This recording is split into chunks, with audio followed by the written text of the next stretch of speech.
तो बहुत बहुत स्वागत है आप सभी विद्यार्थियों का आज के व्याख्यान में। और आज ये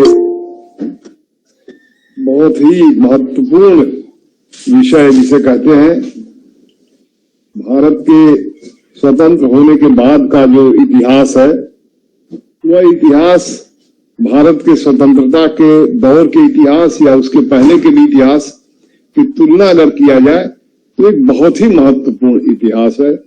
और हर व्यक्ति को, जैसे आप सभी लोग हैं जो भी भारत के नागरिक हैं या विश्व के भी जो नागरिक कहीं के भी हैं, उनको ये बात जानने की जरूरत है कि स्वतंत्र भारत में क्या हुआ। जैसे ये प्रश्न पूछते हैं गीता शास्त्र के प्रारंभ में, पूछते हैं युधिष्ठिर नहीं पूछते हैं जो धृतराष्ट्र हैं, पूछते हैं संजय से कि धर्म क्षेत्रे कुरुक्षेत्रे समवेता युयुत्सव मामकाः पांडवास्य किम कुर्वत संजय। हे संजय, मेरे और पांडवों के पुत्र ने क्या किया युद्ध में। फिर संजय ने पूरा वर्णन किया और वो गीता शास्त्र के रूप में महाभारत में दिखाई देता है। इसी तरह से अगर कोई ये प्रश्न पूछे कि स्वतंत्रता होने के साथ, भारत के 1947 में स्वतंत्र होने के साथ क्या बातें हुई, किस तरह से घटनाएं घटी, इस संदर्भ में क्या चर्चाएं होनी चाहिए, तो इस संदर्भ में हम आपसे ये निवेदन करना चाहेंगे कि भारत की स्वतंत्रता के साथ ही भारत में एक बहुत ही दुखद बात होती है, उसे कहते हैं भारत का विभाजन होना। भारत का विभाजन और भारत की स्वतंत्रता, ये जैसे कोई साइमल्टेनियस घटना घटे। जैसे लोग कहते हैं कि सुबह हो गई और सूर्य निकल आया, तो सूर्य का निकलना और सुबह होना दोनों एकदम साइमल्टेनियसली, एक साइमल्टेनियस एक ही समय में कॉन्कॉमिटेंट इवेंट एक ही साथ होने वाली है। अब भारत के विभाजन को लेकर के बहुत से आंसू बहाए जाते हैं, बहुत सा दुख होता है, और इसी आंसू बहाने के साथ साथ बड़ी गंभीर किस्म की चर्चाएं होती हैं। कई बार लोग ट्रेन में चर्चा करते हैं, भारत की राजनीति करते समय लोग चर्चा करते हैं, बहुत अधिक आज भी चर्चाएं होती हैं। और उसमें बड़ी दुखद बात ये होती है कि अभी जो 30 जनवरी बीती है, तो 20 जनवरी को हमारे देश के जो राष्ट्रपिता जिनको कहते हैं, उनकी हत्या होती है। और उसमें बड़ा ही लोग, आजकल तो लोग इतना, जिसे कहा जाए कि मैं तो कहूंगा बेशर्मी आ गई है कि उस हत्यारे को लोग महिमा मंडित करते हैं जिसने गांधी जी को गोली मारा था। और उसके जो गुरु हैं जिनको लोग कहते हैं सावरकर, जो भी उसमें जिम्मेदार थे, यद्यप सावरकर इतना कलेजा नहीं कर सका कि कह सके कि ना हम इन्वॉल्व थे, मारने में थे, इसमें प्लानिंग करने में, वो मना किए, उनके ऊपर आरोप लगा, लेकिन उन पर मुकदमा चला और वो कहे कि नहीं हम नहीं थे, छूट गए। लेकिन वह एक खास किस्म की विचारधारा से संपन्न थे, जो 2 बार आजीवन कारावास उनको मिला हुआ था। और लगभग 1910 या 11 से लेकर 1924 तक काले पानी की सजा उनको मिली थी। कम से कम 7 बार माफी मांगे अंग्रेजों से, लिख करके माफी मांगे कि मैं आपके प्रति हर समय गुलामी करूंगा, आपकी बात को रखूंगा, आपका स्वामी भक्त हूं, मुझे आजाद कर दीजिए। और वो आजाद हुए। आजाद होने के बाद, जिनका नाम गणेश विनायक सावरकर है, उन्होंने अंग्रेजों से पेंशन भी पाए, माफी भी मांगे, लेकिन अंग्रेज उन पर विश्वास नहीं किए। 1924 में उनको मुक्त करने के बाद उन्होंने 1939 तक उनको एकदम घेरे में रखा, जांच में रखा, और उनको एक रत्नागिरी नामक जगह में ही कॉन्फाइन करके रखा। 1939 के सेकंड वर्ल्ड वॉर के समय तक आते आते उनको थोड़ी आजादी मिली, और वो एक हिंदू महासभा नामक संगठन जो पहले से था उसके अध्यक्ष बने। और 1924 में कारावास से मुक्ति पाने के बाद काले पानी के वो इस तरह से बोलना प्रारंभ कर दिए कि भारतवर्ष में 2 तरह की नागरिकता होनी चाहिए। 2 तरह की नागरिकता क्या? भारत में बस एक ही राष्ट्र होना चाहिए और वो एक राष्ट्र है, हिंदू राष्ट्र है, और बाकी जो हिंदू राष्ट्र को नहीं मानते हैं, जो भारत को अपनी पुण्य भूमि नहीं मानते हैं, पुण्य भूमि, उन लोगों को नागरिकता न दिया और मुसलमानों के खिलाफ उन्होंने बहुत जबरदस्त आग उगला।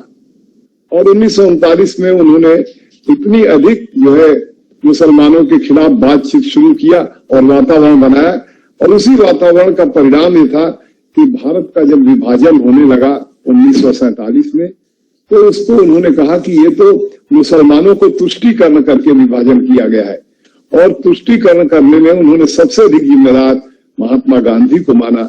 कुछ महात्मा गांधी ने कुछ बातें रखी, महात्मा गांधी को भी समझने की जरूरत है। विभाजन के समय महात्मा गांधी पर सबसे बड़ा आरोप लगाया कि जो मुसलमान लोगों को भारत और पाकिस्तान के बीच में जब विभाजन हुआ तो ये एक बहुत बड़ा फंड था, वो रिजर्व बैंक ऑफ इंडिया के पास वो फंड था, वो ब्रिटेन के गवर्नमेंट का फंड था, वो फंड आया था जो भारत की सरकार जो खर्च कर रही थी सेकेंड वर्ल्ड वॉर के ऊपर, उस खर्च को उन्होंने जो है वह दिखाया कि वो खर्च भारत सरकार कर रही है, लेकिन उसको ब्रिटेन की सरकार पेमेंट करेगी।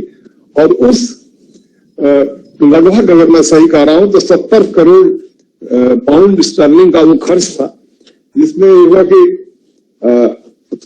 उसका कुछ हिस्सा दिया जाएगा, पाकिस्तान को दिया जाएगा। भारत सरकार के साथ, चूंकि भारत के विभाजन के समय जम्मू कश्मीर के मैटर को लेकर के, इस पर हम चर्चा करेंगे, भारत और पाकिस्तान के बीच में युद्ध का वातावरण बना हुआ था, तो भारत के नेताओं ने, सरदार पटेल ने और जवाहरलाल नेहरू वगैरह ने मना किया और कहा कि नहीं, हम पैसा नहीं देंगे, लेकिन गांधी जी उस पर कुछ अनशन वगैरह किए। उसी जनवरी 1948 की बात है, और उस अनशन करने के दौरान भारत सरकार को बाध्य होकर के 55 करोड़ पाउंड जो लौटाना पड़ा पाकिस्तान को।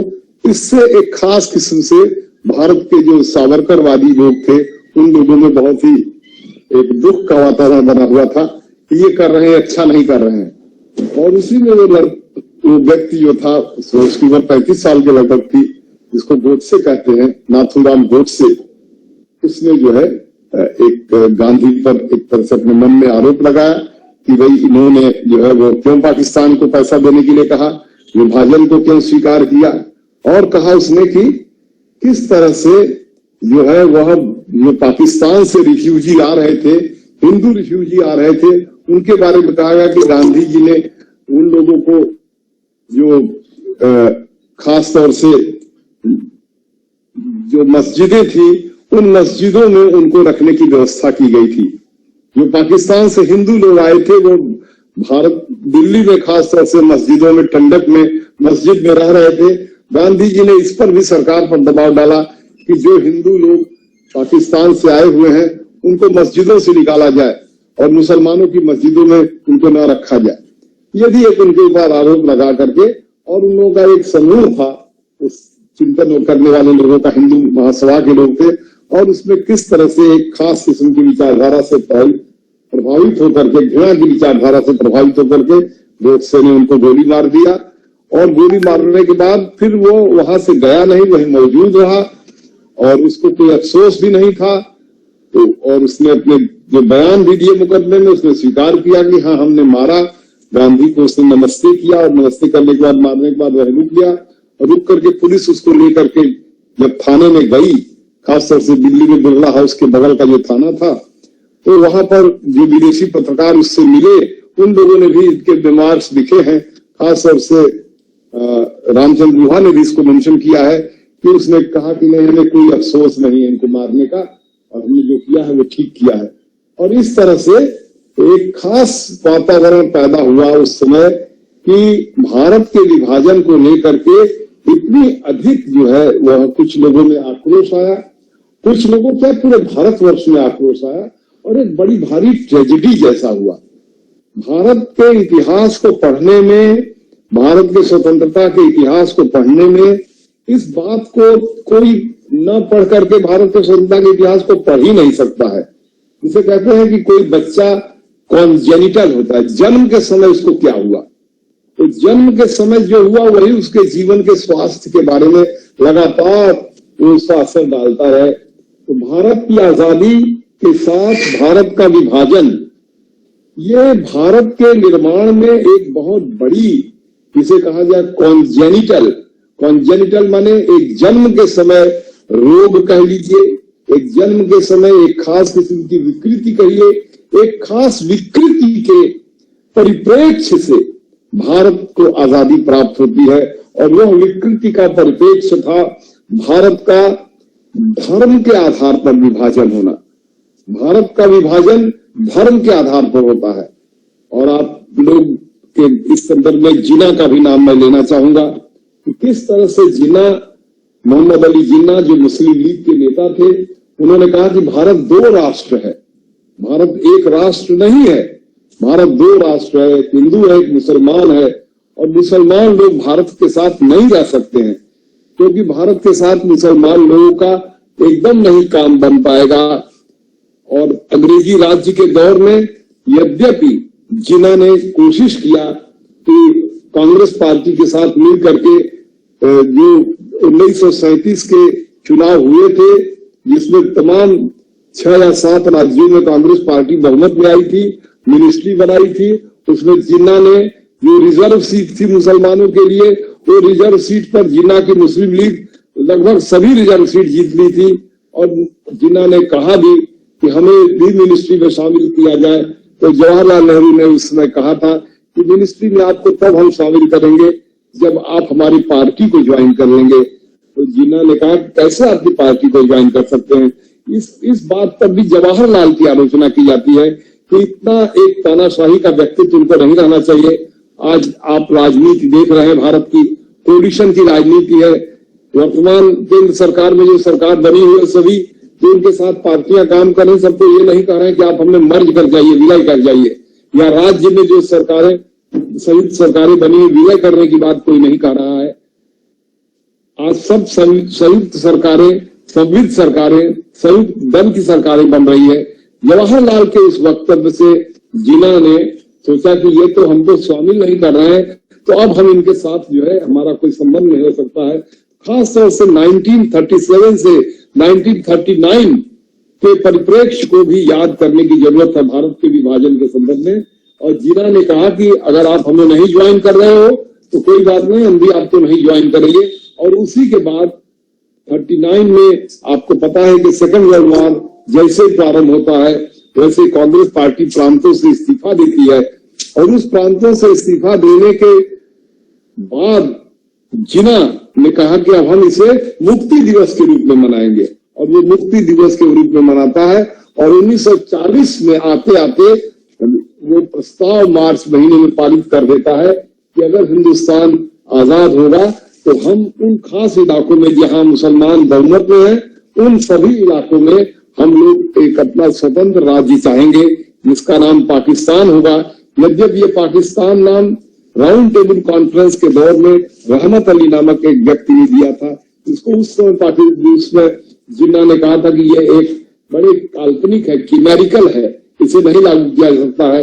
यद्यपि पाकिस्तान की आइडिया के लिए 1930 के मुस्लिम लीग के प्रेसिडेंशियल एड्रेस इलाहाबाद के जिन्हें कहते हैं कि जो इकबाल, मोहम्मद इकबाल, जो सारे जहां से अच्छा हिंदुस्तान हमारा, जिस गाने को उन्होंने लिखा, जो भारत में सम्मान के साथ जय हिंद गाते समय सारे जहां से अच्छा हिंदुस्तान हमारा गाते हैं, उनके बारे में कहा जाता है कि 1930 के प्रेसिडेंशियल एड्रेस इलाहाबाद का अध्यक्षीय उद्बोधन में उन्होंने कहा था कि अगर भारत में कुछ ऐसी व्यवस्था होती है जो भारत स्वतंत्रता की तरफ जाता है, तो ऐसे इलाके जहां पर मुसलमान मेजॉरिटी है, उन इलाकों में एक ऐसी व्यवस्था होनी चाहिए जहां पर मुसलमान अपने भविष्य को खुद तय कर सके। जिसके बारे में बहुत से इतिहासकारों ने कहा कि मोहम्मद इकबाल का ये 1930 का मुस्लिम लीग का अध्यक्षीय भाषण, यह भी भारत के विभाजन के लिए एक पृष्ठभूमि तैयार करता है। और खासतौर से 1939 के कांग्रेस पार्टी के इस्तीफा देने से जिन्ना ने कहा ये डे ऑफ डिलीवरेंस, ये मुक्ति का दिवस है। और उसके मुक्ति दिवस के मार्च महीने 1940 में वो मनाता है, कहता है कि यह जो है वह हम लोग पाकिस्तान की मांग करते हैं, पाकिस्तान का प्रस्ताव पारित करता है। और पाकिस्तान के प्रस्ताव पारित करने को ब्रिटेन की सरकार बहुत गंभीरता से सुनती है और 1940 के अगस्त महीने में, जिसे कहते हैं उस समय का गवर्नर जनरल, जो लंबे समय तक 8 वर्ष तक गवर्नर जनरल रहा, वो लॉर्ड मिलीथगो नाम था उसका। उसने 1940 में एक अगस्त ऑफर देता है। उस अगस्त ऑफर में कहता है कि भारत में आने वाले समय में जो संवैधानिक परिवर्तन होंगे, उन संवैधानिक परिवर्तनों में कुछ इस तरह की व्यवस्था की जाएगी कि भारत के जो महत्वपूर्ण माइनॉरिटी है, उसका अंग्रेजी में आप देखिएगा, इंटरनेट पर अवेलेबल है, उसमें लैंग्वेज है कि जो महत्वपूर्ण माइनॉरिटी है उन लोगों को हम इग्नोर नहीं करेंगे, उनकी जो बातें हैं उनको ध्यान से सुनी जाएगी। इस अगस्त ऑफर को भी कहा जाता है कि इनडायरेक्ट वे में पाकिस्तान के प्रस्ताव को या भारत के विभाजन को स्वीकार करने की बात बहुत ही पहले ही भारत के विभाजन के अंग्रेज लोग कर देते हैं।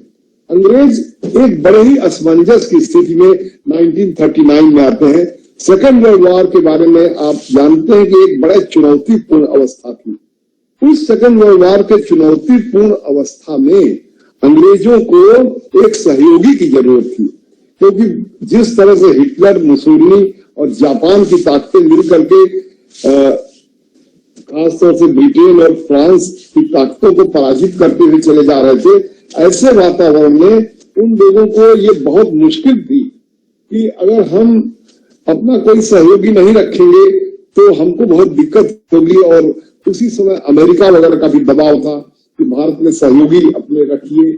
और उस समय तक आते आते सोवियत यूनियन तो एक तरह से देखा जाए तो वह ब्रिटेन के साथ होता है, और ब्रिटेन के साथ स्टालिन और हिटलर के बीच के संबंध खत्म होते हैं तो भारत के जो कम्युनिस्ट होते हैं वो अंग्रेजों के साथ खड़े होते हैं। कम्युनिस्ट और मुस्लिम लीग, ये दो लोग अंग्रेजों के साथ खड़े होते हैं। मुस्लिम लीग के लोग तो कहते हैं कि पूरी की पूरी अंग्रेजों के साथ खड़े होकर के उनको समर्थन देते हैं, और कम्युनिस्ट जो होते हैं उस समय के, वो सब कहते हैं कि यह एक बहुत अच्छा युद्ध हो रहा है, मुक्ति का युद्ध हो रहा है। और कांग्रेस पार्टी के खिलाफ या स्वतंत्रता संग्राम में जो भाग लेने वाले लोग होते हैं उन सबके खिलाफ वो जासूसी का काम करते हैं, जो ऑलरेडी रिकॉर्ड में है। ये कोई किसी का पर्सनल बात नहीं है। आप टूवर्ड्स फ्रीडम करके Indian council of historical research ने एक साल के डॉक्यूमेंट तैयार किए हैं, उनको आप देखिएगा, इंटरनेट पर अवेलेबल होगा, रजिस्ट्री को लाइब्रेरी में होगा टूवर्ड्स फ्रीडम। उससे आप देखिएगा कि तमाम उस समय के ओरिजिनल डॉक्यूमेंट्स दिए गए हैं कि कम्युनिस्ट का क्या रोल था, मुस्लिम लीग का क्या रोल था। तो ये सब इन लोगों की भूमिका थी। ऐसे समय में फिर जो एक वातावरण बनता है, उसमें मुस्लिम लीग एक कमेटी बनाती है, पीरपुर कमेटी बनती है, और उस कमेटी में रिपोर्ट आती है कि जहां जहां कांग्रेस पार्टी की सरकार बनती है वो सरकार हिंदी को लागू कर रही है, और उसको कहते हैं कि हमारे देश पर हिंदी छुपा जा रहा है। मुस्लिम लीग के प्रचारक लोग ये बात कहते हैं और कहते हैं कि नहीं, अब हम मतलब एक जैसे दूषित वातावरण कहिए, एक विभेद का वातावरण कहिए, एक मन में मन तोड़ का वातावरण कहिए, ऐसा वातावरण करके बनना शुरू होता है। यद्यपि इन सब वातावरणों के परिप्रेक्ष्य को अगर आपको 1906 के मुस्लिम लीग की स्थापना और उसकी पूरी बातों को देखें, फिर बंगाल का विभाजन, फिर बंगाल की एकता, लॉर्ड कर्जन द्वारा उसका विभाजन होना, फिर बाद में जाकर के उसका एक हो जाना, ये सभी परिप्रेक्ष्य, फिर लखनऊ कांग्रेस में मुस्लिम लीग और कांग्रेस पार्टी का आपस में समझौता होना कि ठीक है, आने वाले समय में हम लोग जो है साथ होकर के लड़ेंगे। फिर मार्ले मिंटो सुधार के माध्यम से जो एक खास किस्म से सेपरेट इलेक्टोरेट की व्यवस्था होना, उस सेपरेट इलेक्टोरेट के रूप में भी कई इतिहासकारों ने कहा है कि यह भारत के विभाजन की पृष्ठभूमि यहाँ से तैयार होती है। जिस सेपरेट इलेक्टोरेट के सिद्धांत के तहत यह कहा गया कि भारत में जो भी संवैधानिक परिवर्तन होंगे और जो भी संवैधानिक एमएलए का या जो भी विधायिकाओं का चुनाव होगा, उन सब में जहां पर जो माइनॉरिटी होगा उसको रिजर्वेशन दिया जाएगा और माइनॉरिटी को माइनॉरिटी वोट देगा। अगर माइनॉरिटी मुसलमान है तो मुसलमान को मुसलमान देगा, अगर हिंदू माइनॉरिटी में है जैसे पंजाब वगैरह में तो उसको हिंदू लोग वोट देंगे। ये जो एक व्यवस्था थी सेपरेट इलेक्टोरेट की व्यवस्था, ये भारत के एक तरह से विखंडन के लिए बहुत जिम्मेदार थी। आज रिजर्वेशन है, लेकिन रिजर्वेशन में ये नहीं कहा जाता है कि रिजर्व कॉन्स्टिट्यूएंसी में रिजर्व कॉन्स्टिट्यूएंसी के लोग ही वोट देकर के चुनेंगे।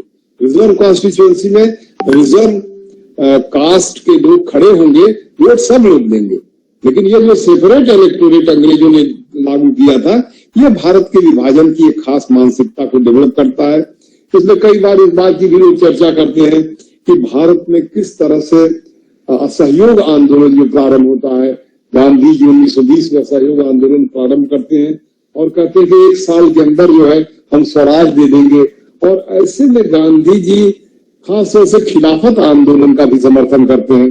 जो खिलाफत आंदोलन के बंधु लोग हैं, 2 भाई लोग हैं, वो लोग ज्वाइन करते हैं और उन लोगों को इस बात के लिए बड़ी पीड़ा होती है कि प्रथम विश्व युद्ध के पश्चात टर्की का खलीफा, जो पूरे विश्व के मुसलमान लोगों का नेता ऐसा करके लोग मानते थे, उसको गद्दी से च्युत कर दिया गया था।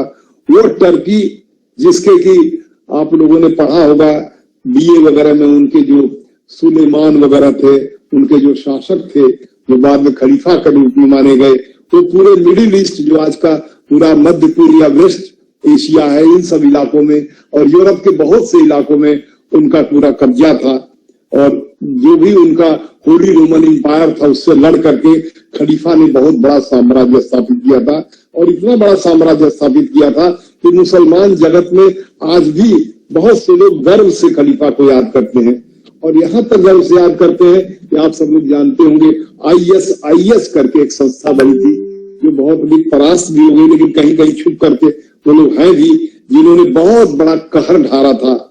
खासतौर से वेस्ट एशिया में बहुत से लोग वहां से भागे, अपने इलाकों से, इराक से लोग भागे, यूरोप में कैसे विभिन्न इलाकों में जाकर रिफ्यूजी बन करके आए। ISI ने कितना बड़ा कत्ल कराया। तो उस प्रकार के मानसिकता वाले ISIS की मानसिकता की ओरिजिन जहां से खोज सकते हैं आप, उस खलीफा के लिए भारतवर्ष में कुछ खास किस्म से मुसलमान लोग दुखी हुए। तो गांधी जी ने कहा कि अगर मेरा मुसलमान भाई किसी बात को लेकर के दुखी है तो मुझे भी दुखी होना चाहिए। तो खिलाफत आंदोलन को उन्होंने असहयोग आंदोलन के साथ जोड़ा।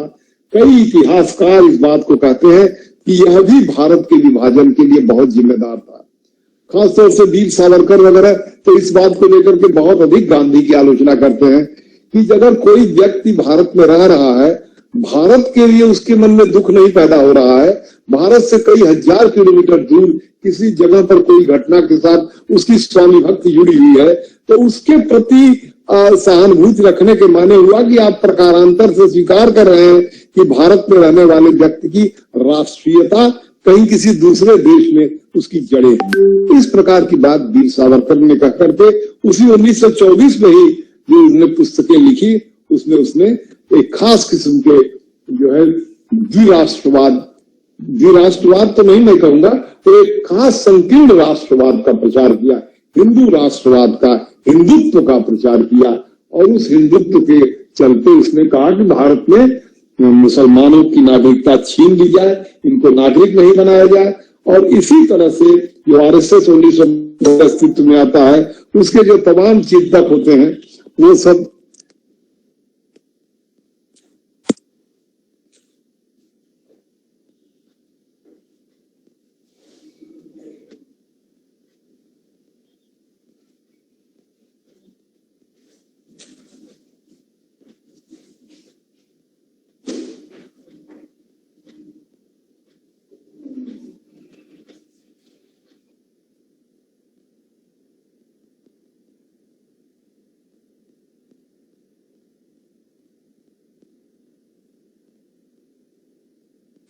बीच में मेरी आवाज रुक गई, बीच में मेरी आवाज रुक गई, बीच में मेरी आवाज रुक गई, बीच में मेरी आवाज रुक गई।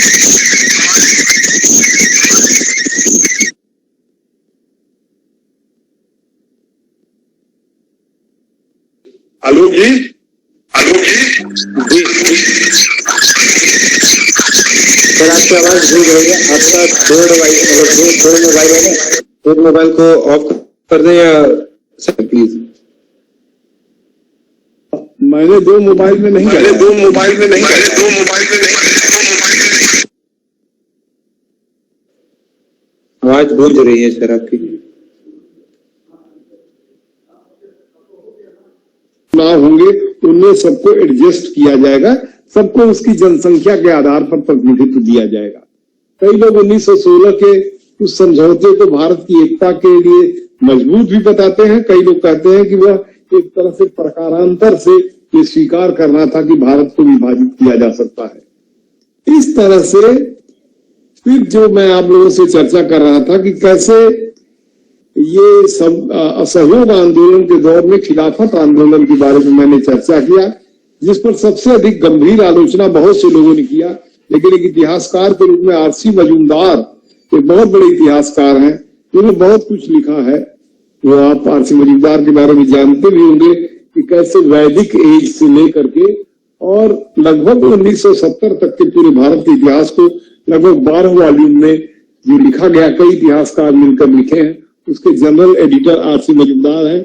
उन्होंने स्वतंत्र ढंग से भी फ्रीडम मूवमेंट पर किताबें लिखी है और 1920 से 22 वाले इलाके पर लिखते समय वो खास तौर से गांधी की बड़ी गंभीर आलोचना करते हैं और कहते हैं कि गांधी ने भारत में खिलाफत आंदोलन को समर्थन देकर के भारत के विभाजन की पृष्ठभूमि को तैयार किया, क्योंकि खुद टर्की के लोगों ने तो खलीफा को नहीं माना, क्योंकि टर्की में 1924 में ही वहां पर जो कमाल अतातुर्क जिन्हें कहते हैं, कमाल पाशा आया, वो वहां का एक तरह से मुखिया हुआ टर्की का, और वो सेक्युलर था, वो कोई रिलीजियस पर्सन नहीं था, वो सेक्युलर था।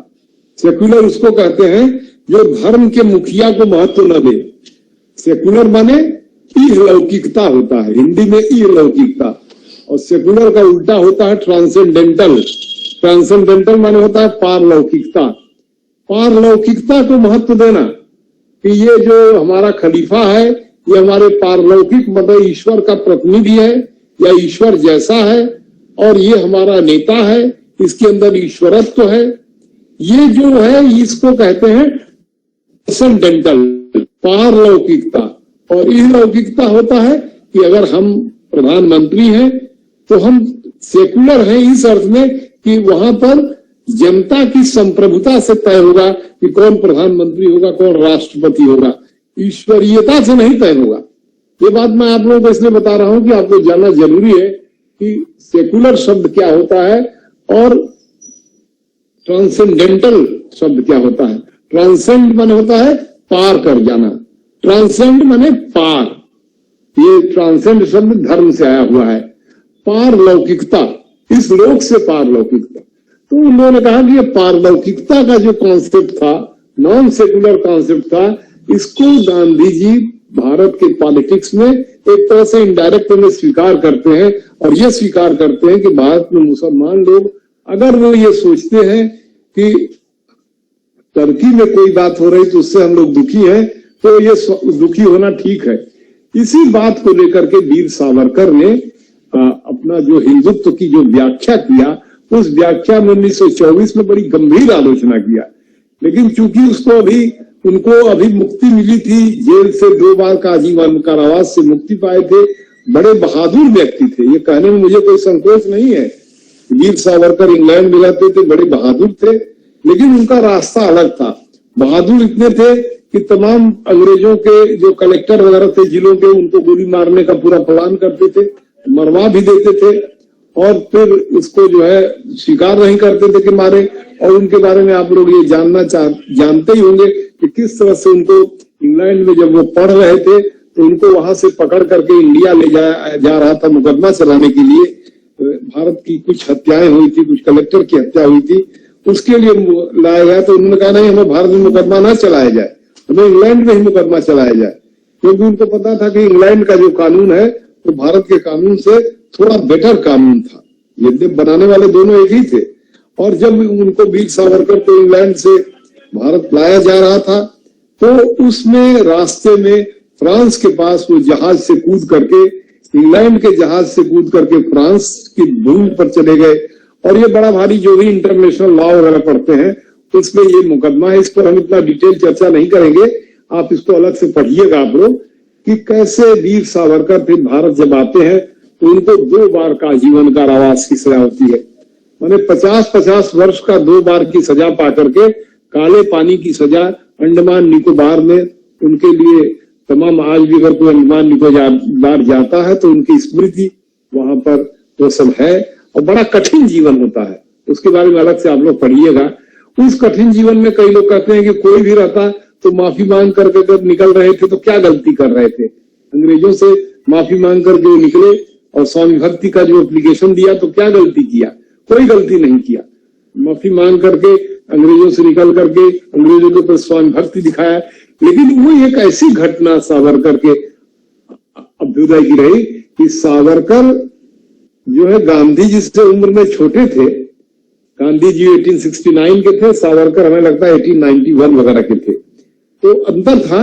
लेकिन सावरकर एक बड़े ही एक क्या कहा जाए, एक बहुत ही गुस्सैल किस्म का व्यक्ति हो और बहुत ही हिंसा का सहारा लेकर के भारत को आजाद करना चाहे, तो उसने जो है इस तरह की बात करके अपने चेलों को पैदा किया और उन चेलों में ऐसा भाव पैदा किया कि भारत का अगर ये विभाजन हो रहा है तो ये विभाजन मुसलमानों के तुष्टीकरण के चलते हो रहा है। और उस तुष्टीकरण ने उसने अपना कई चेला पैदा किया, जिसमें एक चेला जो था वो जिसको कहते गोडसे कहते, नाथूराम गोडसे, जो गांधी को गोली मारा, भागा नहीं, वहीं रुका रहा। वो अपने गुरु से अधिक तगड़ा था, तो उसका गुरु तो झूठ बोलता रहा, कभी भी नहीं कहा ही नहीं, अंत तक नहीं कहा कि मैं इस हत्या में शामिल था या इसकी पूरी प्लानिंग किया था। तो इस तरह से आप ये परिप्रेक्ष्य इतना डिटेल में आपको बताने की इसलिए जरूरत है क्योंकि भारत का विभाजन समझना बहुत जरूरी है, उसकी हिंसा को समझना जरूरी है। और आप लोग जो कि 20-22 साल के नौजवान हैं, जो भारत का भविष्य है, आप हर साल के नौजवान को, हर युग के नौजवान को भारत को समझना होगा। तो भारत के भी नौजवान को, पाकिस्तान के लोगों को भी और पूरे विश्व के नौजवानों को जानना पड़ेगा कि 1947 में ये जो भारत का विभाजन हुआ, ये इसका क्या है, क्यों हुआ विभाजन, और विभाजन के साथ जो बड़ी भारी ट्रेजेडी हुई।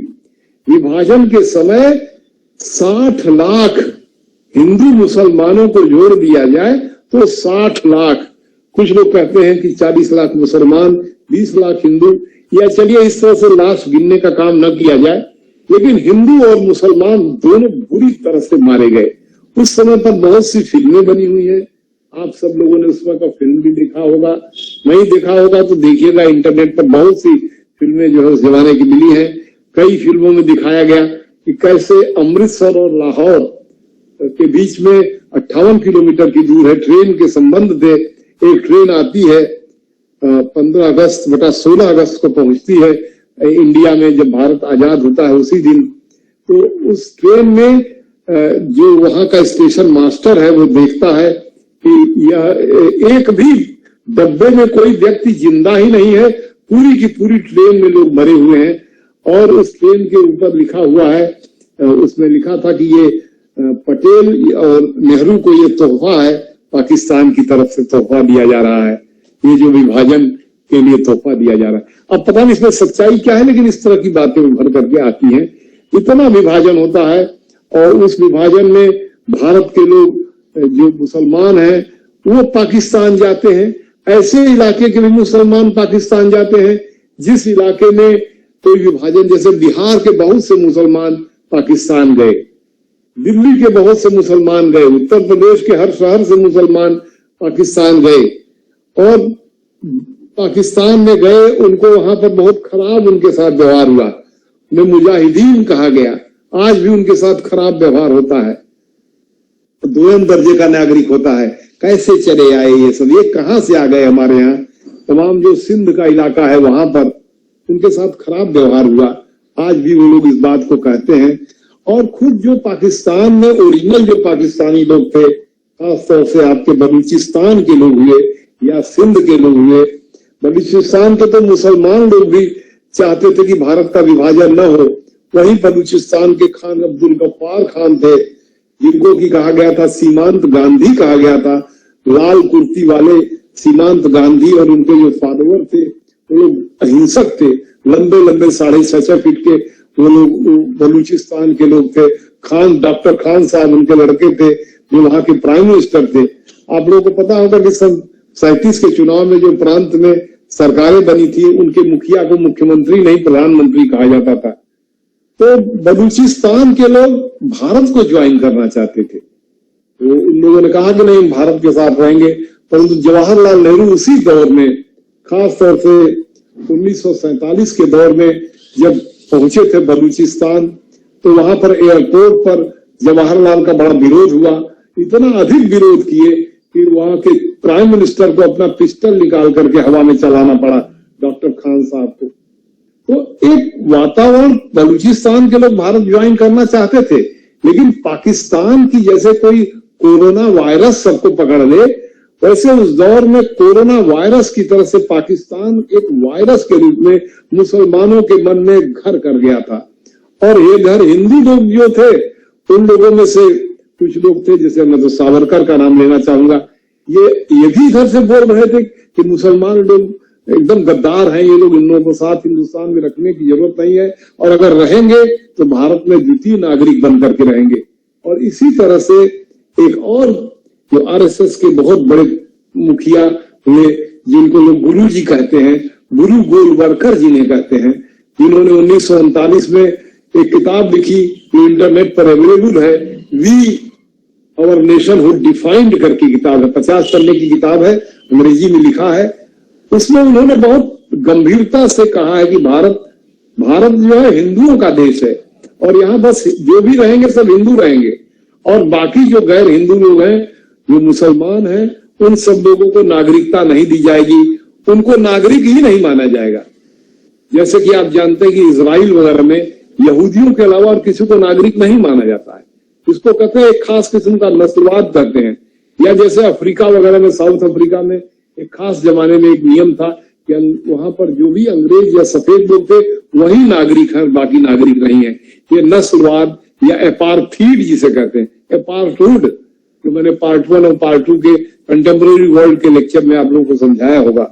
तो इस तरह से यह एक खास किस्म का जो नस्लवाद का वातावरण बनता है, वो भी इसके लिए जिम्मेदार होता है कि भारत के मुसलमान लोग को मजबूर होकर के भाग करके पाकिस्तान जाना पड़े, और पाकिस्तान में भी ऐसा वातावरण बनता है कि वहां के तमाम बहादुर किस्म के पंजाबी लोग, जो सिख लोग होते हैं, जो कितने बहादुर होते हैं, आप देखे होंगे साल भर किसान आंदोलन चला, सड़कों पर रहे बहादुर लोग।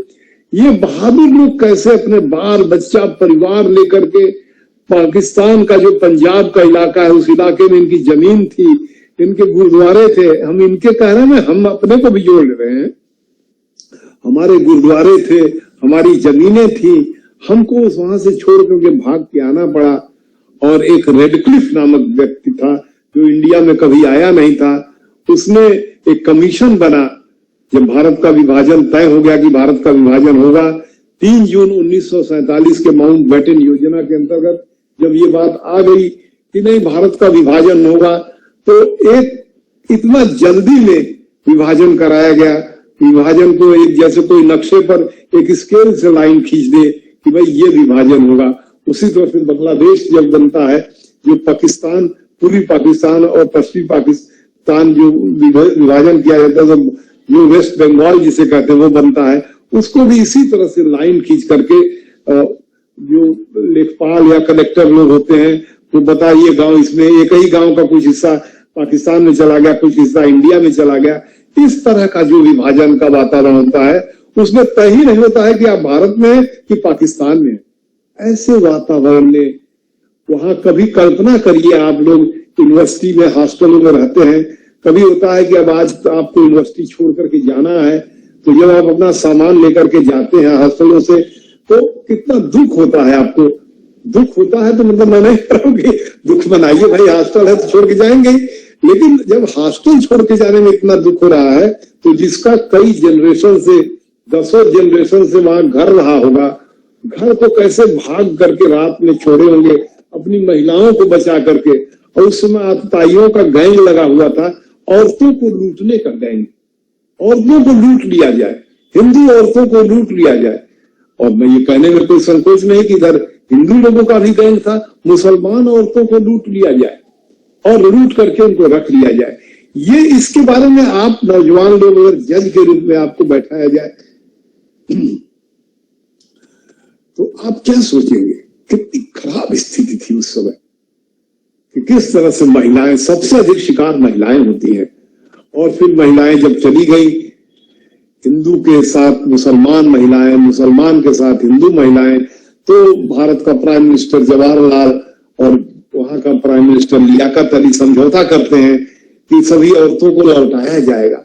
उस पर भी बड़ी फिल्में बनी हुई हैं। औरतों से पूछा जाता है कि आप भारत के साथ अपने हिंदू परिवार के साथ लौटोगी, और उसमें दिखाते हैं फिल्मों में कि कैसे उसका जो पति होता है जिससे बच्चे हो जाते हैं मुसलमान से, वो कहता है नहीं छोड़ के मत जाना मुझे, अगर वो कह देती तो चला जाना पड़ता उसको। तो इस तरह के ट्रेजेडी भरे वातावरण से जो भारत का विभाजन बहुत ही दुखद घटना के बैकग्राउंड से होता है। तो जो लोग उसको नहीं देखे, जो लोग उसके शिकार नहीं हुए, उनको तो बस जैसे कोई उपन्यास पढ़ ले और अपना बस देख ले, लेकिन जो लोग उसके शिकार हुए, आज भी भारत में ऐसे लोगों की बड़ी संख्या है।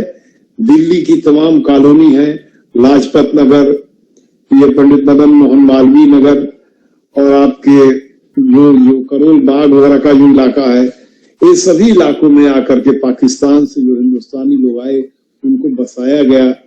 भारत के विभिन्न स्थानों पर बसाया गया, जो आपके खासतौर से हरियाणा में बसाया गया, शक्ति नगर बसाया गया, और उनके लिए अलग से शहर में बिजली वगैरह की व्यवस्था के लिए जर्मनी से बिजली के प्लांट बनाए गए। जहां जहां रिफ्यूजी लोग लाए गए, वो लोग बड़ी उन्नति भी उन लोगों ने किया बड़ी तेजी के साथ। तो बहरहाल मुझे लगता है कि आज का लेक्चर मुझे यही समाप्त कर देना चाहिए, क्योंकि इस समय हमें लगता है कि 1 बज गया है। क्या हुआ आलोक जी? आलोक जी जी सर, 1 बज चुका है जी। हम समाप्त करते हैं और बाकी लेक्चर चल देंगे। बिल्कुल बिल्कुल, जैसे आ जाओ। कल जो है वो कल का समय क्या होगा? कल 1 बजे का समय होगा, तो उसमें सत्यपाल जी भी ज्वाइन करेंगे। कल 1 बजे का लेक्चर देने का पूरा लिंक वगैरह बनाएंगे। आज का लेक्चर अभी यही समाप्त करते हैं। सभी बच्चों को धन्यवाद। और लेक्चर यूट्यूब पर चला जाएगा, तो जो बच्चे बच के निकल जाएगा वो भी देख पाएंगे। जी जी जी, तो फिर बहुत बहुत धन्यवाद सभी लोगों को। धन्यवाद आलोक जी, आपको स्पेशल धन्यवाद जी। ज्वाइन किए। तो सदैव ही जय हो। सादर प्रणाम सर।